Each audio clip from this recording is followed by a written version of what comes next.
नमस्कार प्यारे साथियों, आज हम बात करेंगे क्लास 12th केमिस्ट्री के बारे में।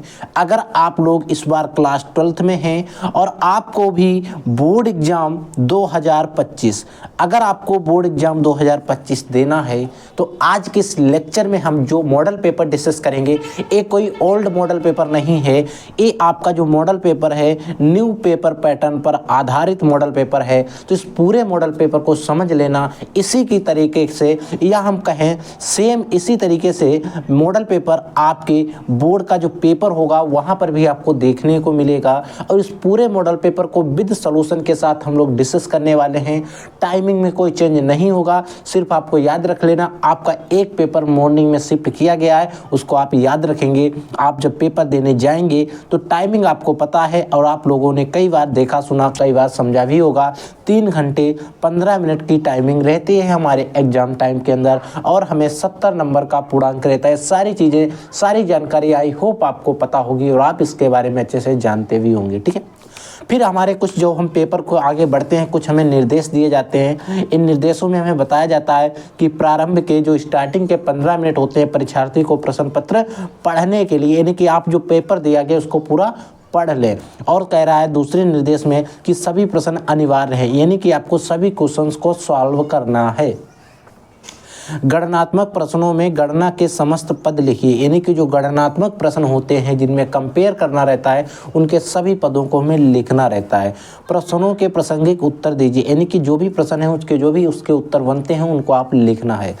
यहाँ आवश्यक हो, जहां आवश्यक हो रासायनिक समीकरण भी दीजिए, यानी कि कुछ ऐसे क्वेश्चंस होते हैं जहां पर हमें रिएक्शंस की आवश्यकता पड़ती है, वहां पर हमें रिएक्शंस भी लिखनी चाहिए। ये आपके बोर्ड के पेपर के जो निर्देश होते हैं उसमें कह रहा है। ठीक है, अब बच्चों यहाँ पर हमारा बोर्ड के पेपर में क्वेश्चन नंबर फर्स्ट आता है और एक क्वेश्चन नंबर फर्स्ट कहता है इस प्रश्न पत्र के प्रत्येक खंड में 4 विकल्प दिए गए, यानी कि इस प्रश्न पत्र के प्रत्येक खंड में 4 विकल्प दिए गए। सही विकल्प चुनकर आप अपनी उत्तर पुस्तिका पर लिखिए, यानी कि सही विकल्प आपको चुनना है और आपकी अपनी उत्तर पुस्तिका यानी कि जो आपको कॉपी मिली है उस पर लिखना है। अब यहाँ पर देखो का क्वेश्चन क्या कह रहा है, इसको समझो ध्यान से। क्वेश्चन कह रहा है कि 5 ग्राम NaOH यानी कि सोडियम हाइड्रोक्साइड 450 ml बिलियन में घुला हुआ है। 450 ml बिलियन में घुला हुआ है। बिलियन की मोलरता यानी कि m हमसे क्वेश्चन मार्क m हमसे पूछा गया है और हमें 4 विकल्प दे रखे हैं, लेकिन हमें नहीं पता इसमें कौन सा विकल्प सही है और कौन सा गलत है। तो इस सभी विकल्पों को तो हम सभी जान सकते हैं जब हम इस पूरे क्वेश्चंस को अच्छे से सॉल्व करेंगे और हर एक पद को समझेंगे। देखो, आई होप आपको पता होगा, आपने पढ़ा भी होगा कि मोलरता निकालने के लिए एक आपको मैंने सूत्र पढ़ाया था m, इसको स्मॉल m से लिख लो। ठीक है, मोलरता m आपको एक सूत्र पढ़ाया गया था, एक W स्मॉल w इंटू में 1000 रहता है, अपोन में आपका m रहता है, इसको कैपिटल M इंटू में आपका रहता है V, यानी कि जो आयतन होता है। और जब ऊपर आप 1000 लेते हैं तो वैल्यूम आपको किस में लेना है, ml में लेना है, जो कि ml में मैं इसलिए बताता हूँ क्योंकि ज़्यादातर क्वेश्चन में ml में ही दिया होता है। वैसे आपको मोलरता का सूत्र पता है, बिलियन के ग्राम मोलों की संख्या बिलियन का आयतन जो होता है वो लीटर में लिखना रहता है। ठीक है, तो वो सारी चीज़ें आपको पता है, उस सूत्र से आप नहीं लगाएंगे। ये वाला सूत्र ज़्यादातर आपको जो आपके हैं वो ml में दिए रहते हैं, अगर लीटर में दिए रहे तो उसमें 1000 से गुणा कर देना, आपके ml में चेंज हो जाएंगे। और उससे क्या होता है, इस सूत्र से हमें कुछ नहीं करना है, डायरेक्टली हम मान जो है उसको निकाल सकते हैं। देखो इसमें मान रख लेते हैं। देखो W यानी कि वेट कितना दिया गया, 5 ग्राम यानी कि 5 हो गए। ठीक है, इंटू में आपका 1000 रहेगा। ठीक, कोई दिक्कत नहीं यहाँ तक। अब देखो M होता है, M क्या है, सोडियम हाइड्रोक्साइड, NaOH है सोडियम हाइड्रोक्साइड। Na का बच्चों होता है 23 प्लस ऑक्सीजन का होता है 16, हाइड्रोजन का होता है 1। इन सभी को जोड़ लो, ऐसे 23 और 1 24 और 36 और 10 40, यानी इसका अणुभार M का जो मान आ गया वो आ गया 40। इसे हम कहते हैं बच्चों, अब जो भी यौगिक दिया गया उसका अणुभार क्या है बच्चों, ये अणुभार है, मोलिकुलर वेट है। ठीक, अब यहाँ पर अणुभार कितना आया 14, तो m के स्थान पर अणुभार लिख देंगे, अपोन में बिलियन का आयतन जो है ml में दिया गया 450 हो जाएगा। देखो 450, एक जीरो से इस वाले जीरो को कैंसिल किया, इस 40 से इस वाले जीरो को कैंसिल कर दिया। ठीक है, देखो इधर 5 हैं और 5 नेम 45 होते हैं। ठीक, समझ में आ गया। अब इसको 2 से कैंसिल कर दो, 2 दूनी 4 और 2 पंचे 10। ठीक है, यहाँ तक समझ में आ गया। ऊपर कितना बचा? 5 बचा। नीचे कितना बचा? 9 दूनी 18 बचा। ठीक है, यानी कि जो m का मान आ गया, मोलरता आ गई, वो 5/18 आ गई। m आप ऐसे भी लिख सकते हैं। ठीक है, अब हमने a निकाल लिया। अब देखो ऐसा हमें किसी भी ऑप्शन में यहाँ पर दिखाई नहीं दे रहा है, तो हम इसको अभी हम और सॉल्व करेंगे। अगर आप न्यूमेरिकल इसको लगा रहे होते, जब न्यूमेरिकल दिया था तब आप इतना लिख देते, आंसर लिख देते, आपका राइट हो जाता। देखो 5/18, 5/18 लगाया दशमलव, वो नीचे ऊपर एक जीरो बढ़ा दिया। 18 दूनी 36, 18 3 हो जाते हैं 54, तो 18 दूनी 36, यानी कि 2 बार गया। अब 36 इससे निकल के आपके 14 बच गए। 18 दूनी 36, यानी कि आपके जो है 14 बच गए। यहाँ तक समझ में आ गया। फिर एक जीरो बढ़ा लिया, फिर इसको लगभग 7 बार चला जाएगा, 7 बार। 0.27 है कहीं पर 27। देखो बच्चों, यहाँ पर 0.27 हमें मिल रहा है।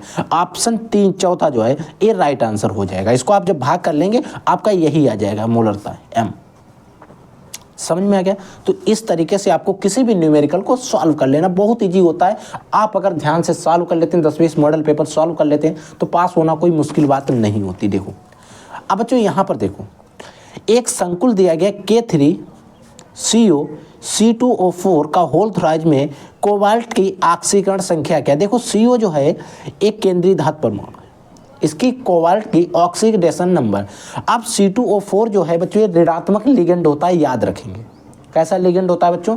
ये ऋणात्मक लिगेंड। देखो K3, अब इसका हम अगर ऑक्सीकरण संख्या निकालें तो एक बार देख लो, इधर मैं बता देता हूँ। देखो समझो, हमारे पास क्या है? K3 बड़ा ब्रैकेट है, CO है, छोटा ब्रैकेट है, C2O4 है, और का होल थ्राइज CO।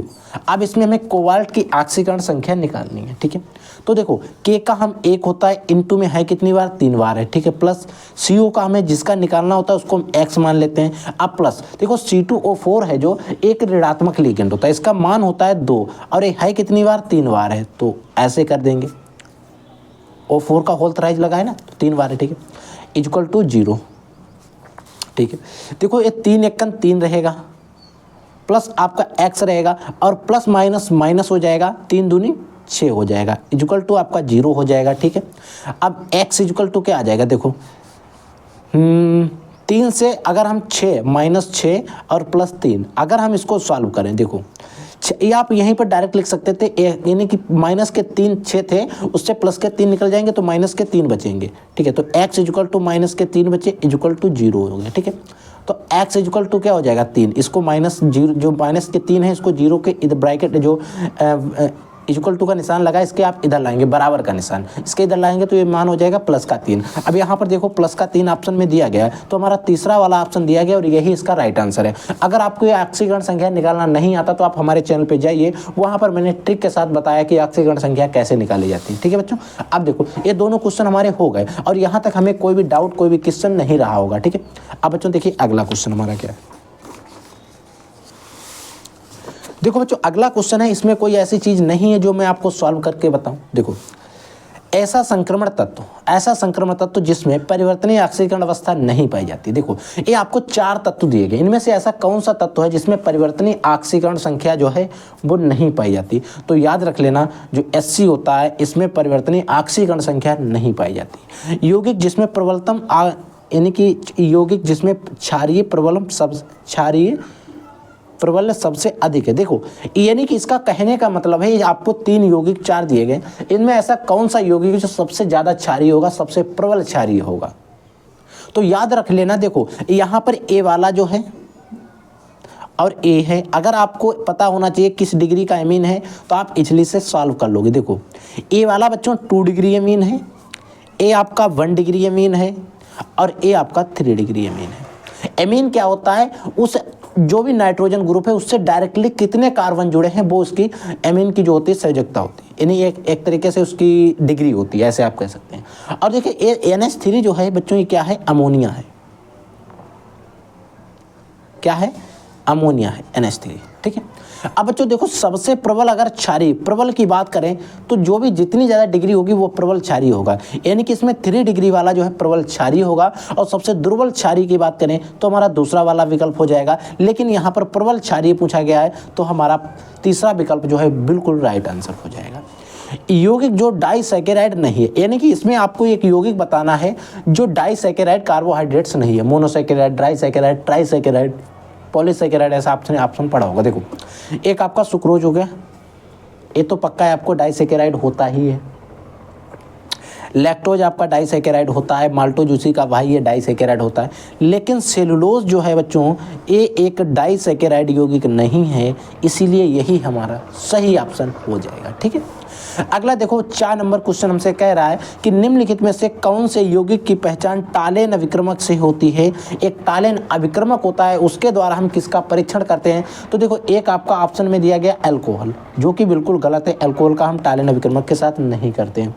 वहीं पर अगला हमें दिया गया एल्डिहाइड, जिसका होता है CHO, अल्कोहल का होता है OH, कीटोन का होता है CO और कार्बोक्सिलिक एसिड का होता है COOH। लेकिन CHO ग्रुप जो होता है, इसमें एल्डिहाइड का हम परीक्षण जो करते हैं वो टालेन अभिक्रमक के साथ करते हैं। और यही क्वेश्चन दूसरी तरीके से आपसे कैसे पूछ सकता है समझ लो। कभी कभी ये अल्कोहल, कीटोन, एल्डिहाइड और कार्बोक्सिलिक एसिड नाम लिखकर नहीं देगा, आपको इनके सिर्फ ये वाले प्रतीक जो है वो दे देगा और बताएगा कि निम्न में से किसका हम टालेन अभिक्रमक के साथ परीक्षण कर सकते हैं। तो याद रख लेना, एल्डिहाइड या फिर CHO होता है। ठीक है, समझ में आ गया। आई होप आपको अच्छे से सभी क्वेश्चंस क्लियर हो गए होंगे।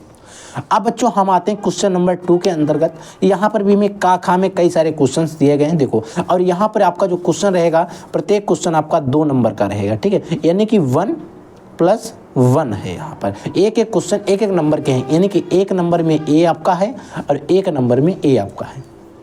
देखो, क्वेश्चन कह रहा है 30 ग्राम एथिलीन ग्लाइकॉल। अब यहाँ पर हमें एक मेन या प्लस पॉइंट की बात करें, अगर आपको सूत्र नहीं पता तो सूत्र आपको दे रहा है, को 50 ग्राम जल में मिलाया गया है तो निम्नलिखित की गणना करना है। सबसे पहले बिलियन के हिमांक में अवनमन आपको निकालना है और फिर बिलियन का हिमांक आपको निकालना है। और ये दोनों क्वेश्चन आपको अलग अलग टाइप करके अच्छे से सॉल्व करना है। जब आप इनको सॉल्व करेंगे, प्रत्येक क्वेश्चन को आपको सॉल्व करने के बाद 1 नंबर दिया जाएगा। ठीक है, देखो, बिलियन के हिमांक में अवनमन जो होता है डेल्टा TF इक्वल टू, हमसे क्वेश्चन मार्क पूछा गया है, हमें डेल्टा TF इक्वल टू एक सूत्र आपने पढ़ा होगा। देखो, इक्वल टू हटा देते हैं। देखो, जो क्वेश्चन मार्क, एक आपने सूत्र पढ़ा होगा शायद, KF equal to small w होता है, इनटू में आपका 1000 रहता है, अपोन में आपका शायद यहाँ पर M रहता है, इनटू में कैपिटल W रहता है। यही सूत्र होता है। अगर आपको ये सूत्र याद है तो आप इजीली से दोनों क्वेश्चंस को सॉल्व कर पाओगे, इजीली से सॉल्व कर लोगे। ठीक है, आप देखो हम इन दोनों क्वेश्चंस को सॉल्व कर रहे हैं, आप अच्छे से समझ लीजिए और हर एक क्वेश्चंस को अच्छे से समझ लेंगे तो आपको कोई भी प्रॉब्लम नहीं होगी। देखो, हमें पता है यहाँ पर सबसे पहले जो गिवन वैल्यूज दी गई उनको नोट कर लेते हैं। देखो, 30 ग्राम एथिलीन ग्लाइकॉल, यानी कि जो W का मान दिया गया है वो हमें दिया गया है 30 ग्राम।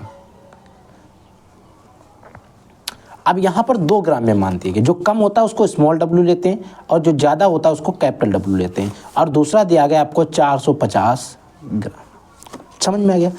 को जल में मिलाया गया बिलियन के हिमांक में अवनमन। देखो, अब हमें पता है कि हम सबसे पहले इसका अणुभार निकालेंगे, जो EM है इसके लिए। अब हमें एथिलीन ग्लाइकॉल का सूत्र दिया गया C2H6O2। ठीक है, हमें पता है एक कार्बन के लिए हम 12 रखते हैं और 2 कार्बन है तो इसके लिए 2 हो जाएगा। एक हाइड्रोजन का 1 होता है, हाइड्रोजन है कितने 6 हैं। एक ऑक्सीजन का 16 होता है कितने 2। देखो, 12 दूनी 24 यानी कि 24 प्लस 6 सेकंड 6 हो जाएगा, प्लस 16 दूनी कितने होते हैं 32 यानी कि 32 हो जाएगा। ठीक है, देखो ये 24 और 6 आपका 30 हो जाएगा, प्लस आपका 32 हो जाएगा, इक्वल टू आपका 62 हो जाएगा। इसका अणुभार कितना आ गया 62 आ गया एथिलीन ग्लाइकॉल का। ठीक है, समझ में आ गया। अब हमें सूत्र पता है, डेल्टा TF इक्वल टू होता है KF, इनटू में आपका रहेगा स्मॉल w, इनटू में आपका रहेगा 1000, अपोन में रहेगा आपका M, इनटू में आपका रहेगा कैपिटल डब्ल्यू, ये सूत्र है। अब आप कहोगे सर डेल्टा जो के एफ है इसका मान कहाँ से लाएंगे? तो देखो के एफ जो है जल है, इसके लिए जल के मोलल उन्नयन स्थिरांक, तो ठीक है, तो जल का मोलल उन्नयन स्थिरांक आप याद रख लो, जल के लिए, वाटर के लिए मोलल अवनमन उन्नयन नहीं हो, अवनमन स्थिरांक याद रख लेना। कांस्टेंट होता है K F equal to 1.86 kilo calorie kilo mole inverse, ठीक है, याद रख लेना। ये इसका कांस्टेंट मान होता है, कभी चेंज नहीं होता है, कभी परिवर्तित नहीं होता है, ठीक है, समझ में आ गया। अब इसी में हम इसके मान को रख देंगे। देखो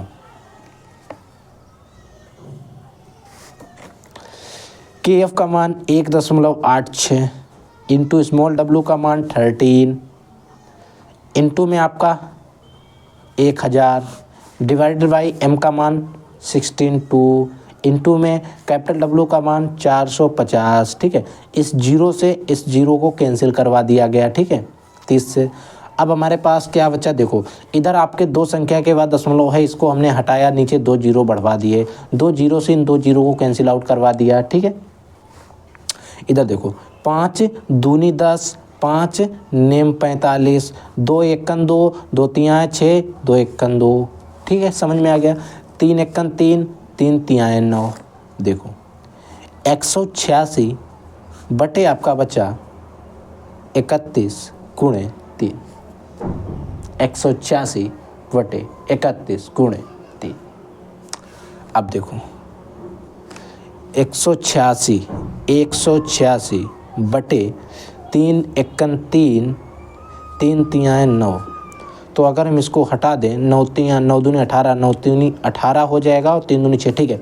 इसको आप काट देना, 2 बार चला जाएगा, तो डेल्टा टी एफ का जो मान आ गया, आप इसको भाग कर लेना, 2 बार जाएगा, 2 कैलोरी 2 केल्विन, यानी कि इसका टेम्परेचर जो बच्चों आ गया, जो क्या कह रहा था, क्या पूछ रहा है, जल के लिए विलयन के हिमांक में अवनमन, जो विलयन के हिमांक में अवनमन का मान आया है वो आया है 2 केल्विन। अगर आपका ये मान आ गया है तो हम इसको निकाल लेंगे, विलयन का हिमांक। अब देखो अगर हमें विलयन का हिमांक निकालना, देखो विलयन का हिमांक, आपको सूत्र पता होगा, हम लिखेंगे जल का हिमांक माइनस डेल्टा टी एफ, ये सूत्र होता है। विलयन का हिमांक निकालने के लिए सूत्र होता है, ठीक है, जल का हिमांक माइनस के टी एफ। अगर जल की जगह पर कुछ दे रहा है तो उसका लेंगे, ठीक है, लेकिन मोस्टली कभी देता ही नहीं है, ये आपको जल ही लेना, ठीक है।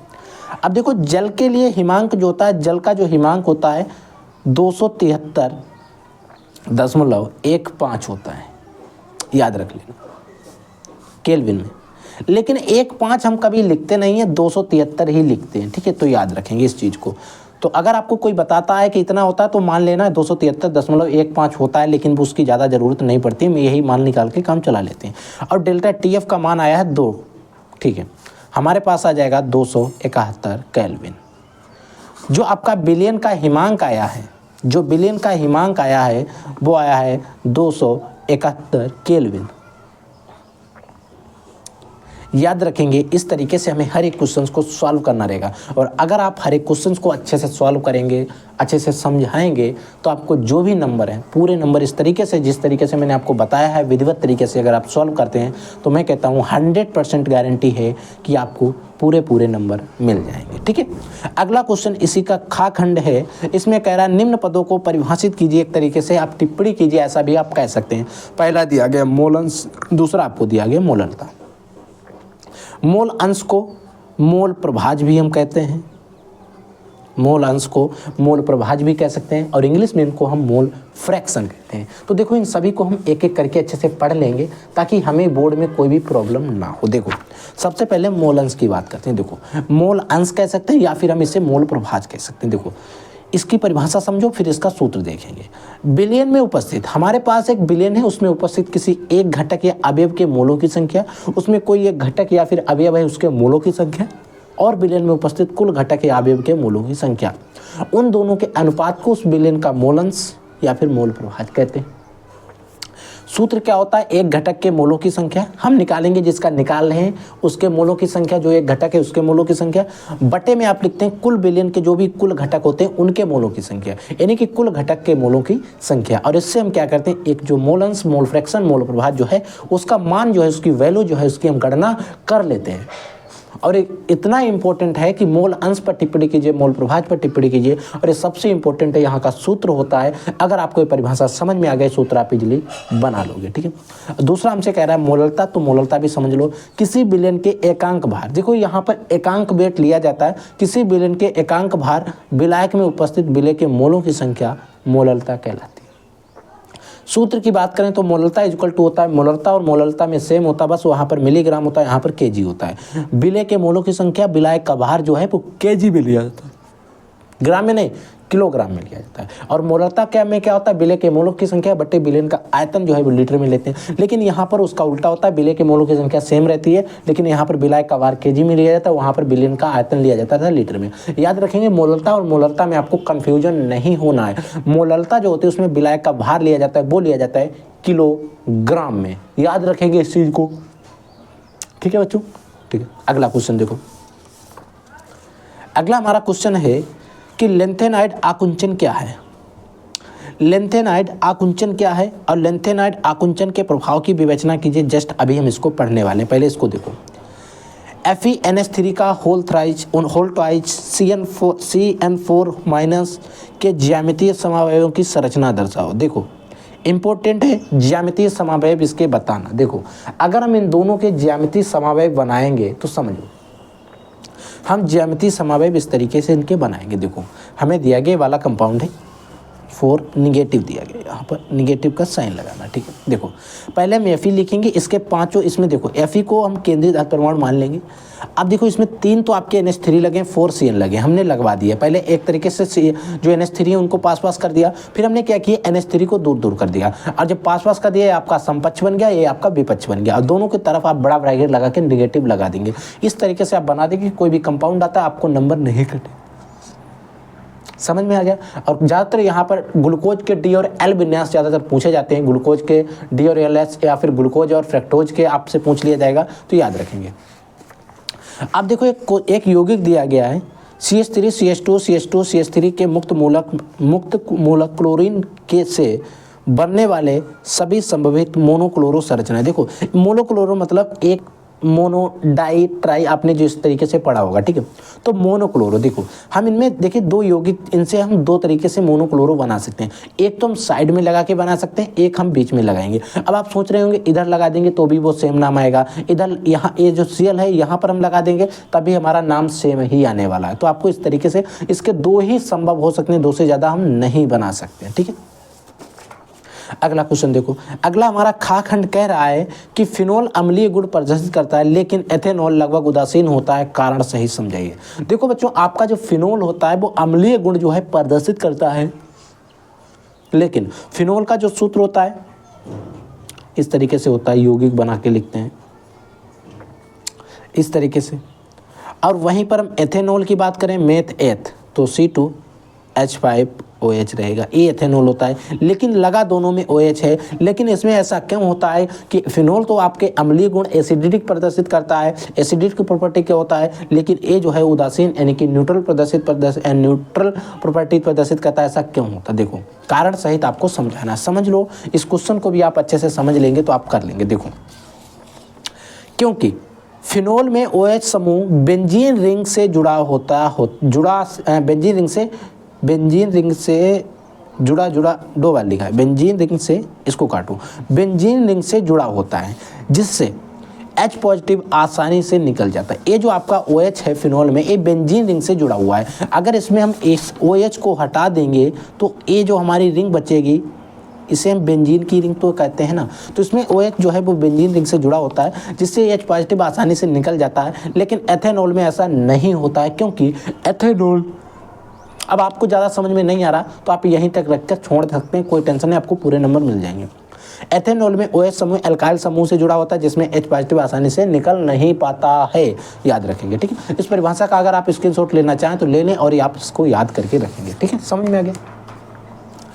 अगला क्वेश्चन देखो, अगला क्वेश्चन हमारा गा खंड में कह रहा है कि निम्नलिखित में विभेद कीजिए। आपका एसिटल्डिहाइड और तथा एसीटोन है और एसीटोफिनोल और बेंजोफिनोल है। देखो हमें इनमें दोनों में अंतर करना, विभेद करना है। तो देखो सबसे पहले एसिटल्डिहाइड तथा एसीटोन में, एसिटल्डिहाइड टालेन विक्रमक से क्रिया कर सकता है। एल्डिहाइड वाला CHO जो समूह है वो टालेन विक्रमक से क्रिया कर सकता है। अभी मैं आपको दिखाई दे रहा हूँ, देखो ये टालेन विक्रमक एल्डिहाइड समूह। ठीक है, तो वो यहाँ पर एसिटल्डिहाइड की बात कर रहा है। टालेन विक्रमक से क्रिया कर सकता है लेकिन एसीटोन टालेन विक्रमक से क्रिया नहीं करता है, तो दोनों में एक विभेद हो गया। ठीक है, फिर आपको कह रहा है कि फिर एसीटोफिनोन और बेंजोफिनोन में, देखो एसीटोफिनोन और बेंजोफिनोन, एसीटोफिनोन जो है एक एरोमेटिक कीटोन है, एरोमेटिक कीटोन है।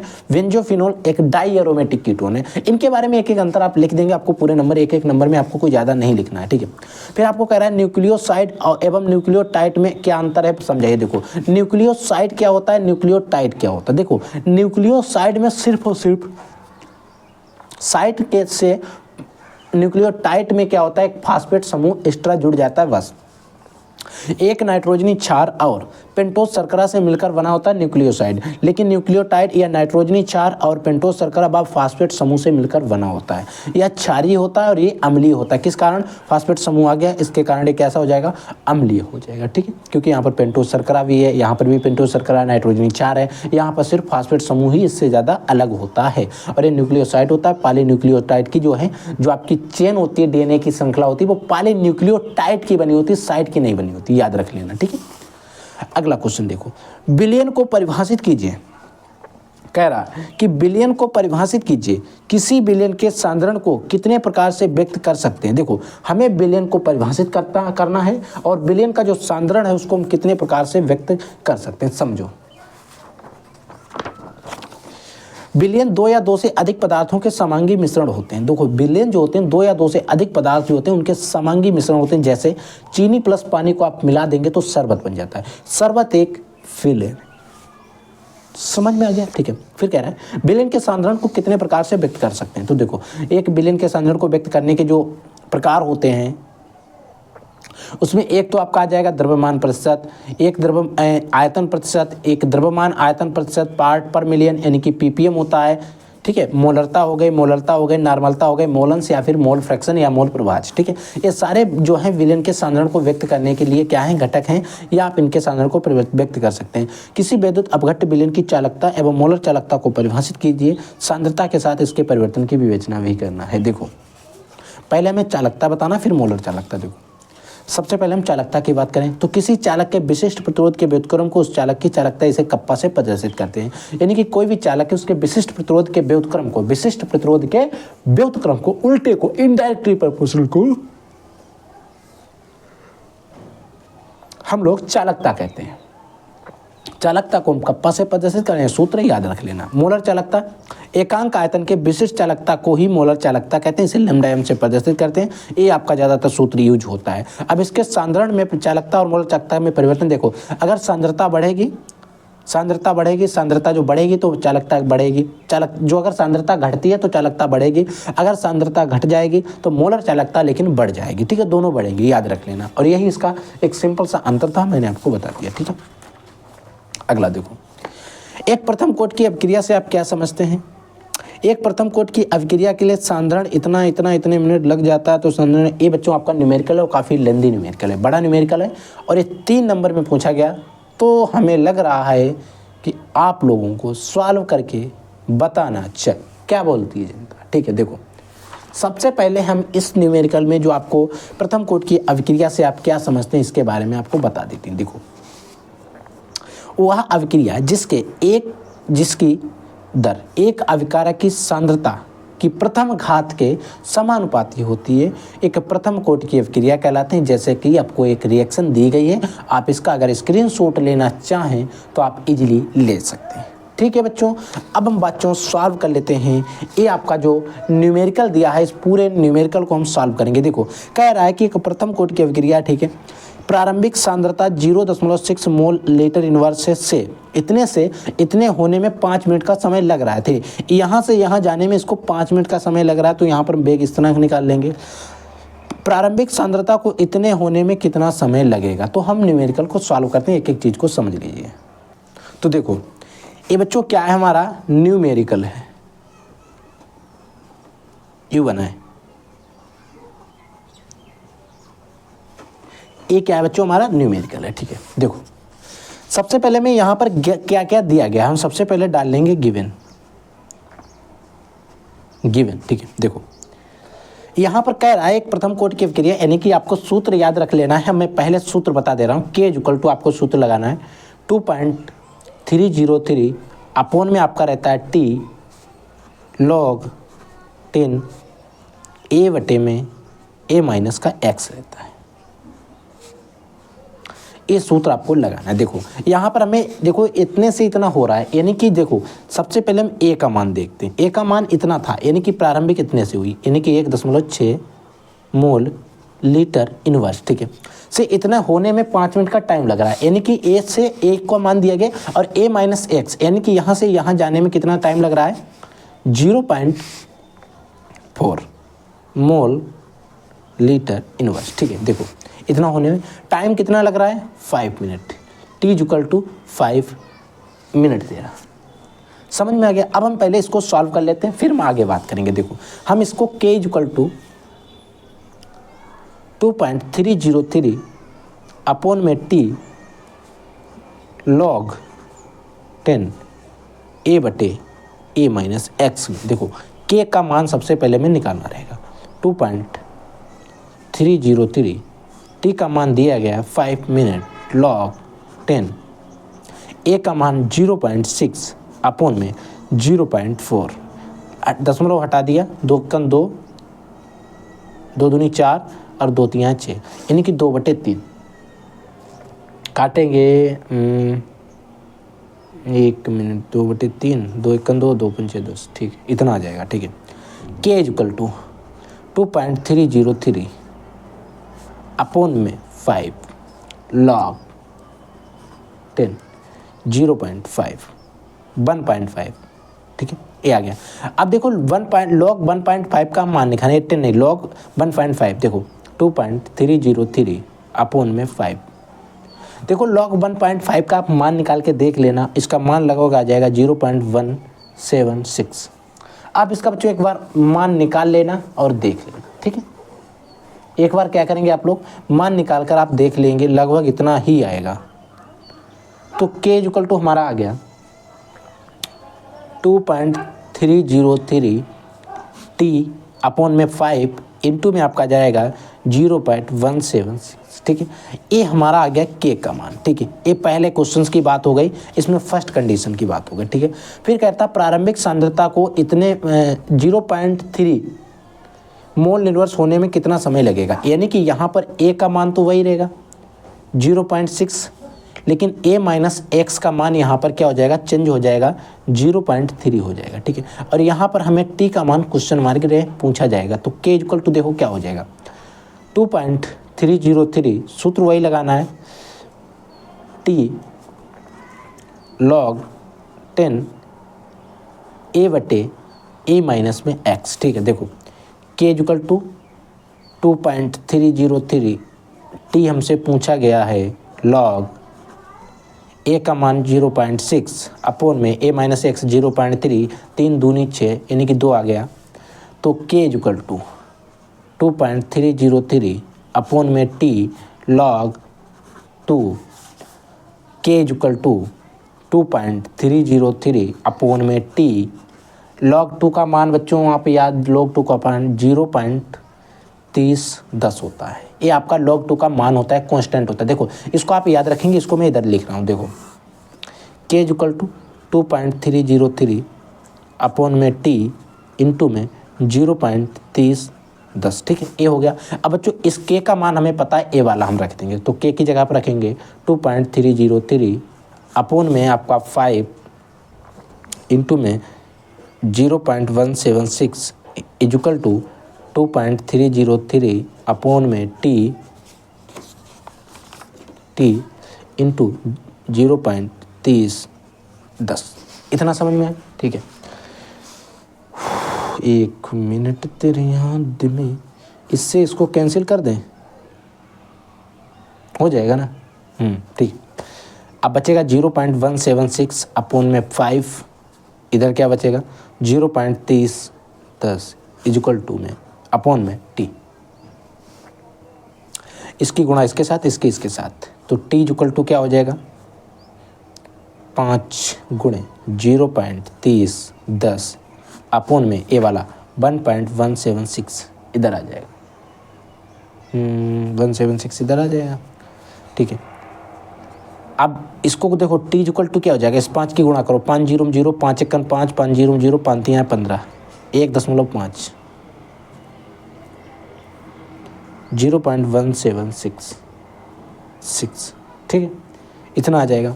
अब इस मान को इस मान से कर लेना भाग, इसको क्या करेंगे, इससे भाग करेंगे और जो भी मान आएगा उसमें आप मिनट लिख देंगे, मिनट लिखकर आपका आंसर आ जाएगा और यही इसका राइट आंसर भी हो जाएगा। आप इसको क्या करें, इससे भाग कर देंगे और जो भी आंसर आएगा लगभग में 8 मिनट के करीब आएगा, 8 साढ़े 8 मिनट के। ठीक है, तो आप इसको याद करके भाग कर लेंगे। ठीक है, अब देखो बच्चों, अब अगला क्वेश्चन है कि कारण सहित स्पष्ट कीजिए Fe डबल पॉजिटिव अपचायक जबकि Mn डबल पॉजिटिव आक्सीकारक है, क्यों है। देखो, अब आपका जो क्वेश्चन ये है, इनको मैं नेक्स्ट वीडियो में सभी को एक एक करके सॉल्व करवाऊंगा, क्योंकि ये वीडियो काफ़ी ज़्यादा फिर लंबा हो जाएगा। ठीक है, देखो अब इन सभी क्वेश्चंस को हम सॉल्व करेंगे। इसमें सबसे मेन बात है कि ये जो क्वेश्चन दूसरा वाला दिया गया काफ़ी इंपॉर्टेंट है और इसको भी मैं आपको जल्दी सॉल्व कराऊंगा। और यहाँ पर देखो रंगीन आयन के उन्नति काफ़ी ज़्यादा समझाने वाले क्वेश्चन है, तो साथ साथ समझाएंगे, लगभग 1.5 से 2 घंटे निकल जाएंगे। अब यहाँ पर सारे लॉन्ग क्वेश्चन बचे हुए हैं। अब इसमें देखो रिएक्शंस है, इन रिएक्शंस को बहुत ही अच्छी तरीके से समझाऊंगा। और देखो रिएक्शंस और IPSC कितने सरल सरल IPSC यहाँ पर पूछे जा रहे हैं, तो इन IPSC को भी आप समझ लीजिए और तैयार कर लीजिए। ये सारे IPSC जो है नेमिंग है, इनको इन अभिक्रियाओं को प्राप्त करने के जो मुख्य उत्पाद हैं उनको बताना। देखो यहाँ पर भी परिवर्तन रिएक्शंस दी गई हैं, काफ़ी ज़्यादा इंपॉर्टेंट क्वेश्चन पेपर है, मॉडल पेपर है। आप इसको जरूर सॉल्व करेंगे और पूरा अगर आप सॉल्व कर लेते हैं तो आपको बोर्ड में कोई भी टेंशन लेने की ज़रूरत नहीं है। और अगर आप बोर्ड एग्जाम 2000 दे रहे हैं, 2025 दे रहे हैं, तो आपको टेंशन नहीं लेना है। आप हमारे साथ जुड़ जाइए, मेहनत करते रहिए। मैं आपको कहता हूँ कोई भी स्टूडेंट फेल नहीं होगा, बस आपको मेहनत करना है। ठीक है बच्चों, तो आप लोग पढ़ते रहिए, आगे बढ़ते रहिए। अगर आपके मन में कोई डाउट, कोई भी क्वेश्चन रहता है तो आप वीडियो कमेंट सेक्शन में कमेंट करके पूछ लीजिएगा। ठीक है, I will take next class. तब तक के लिए जय हिंद, वंदे मातरम।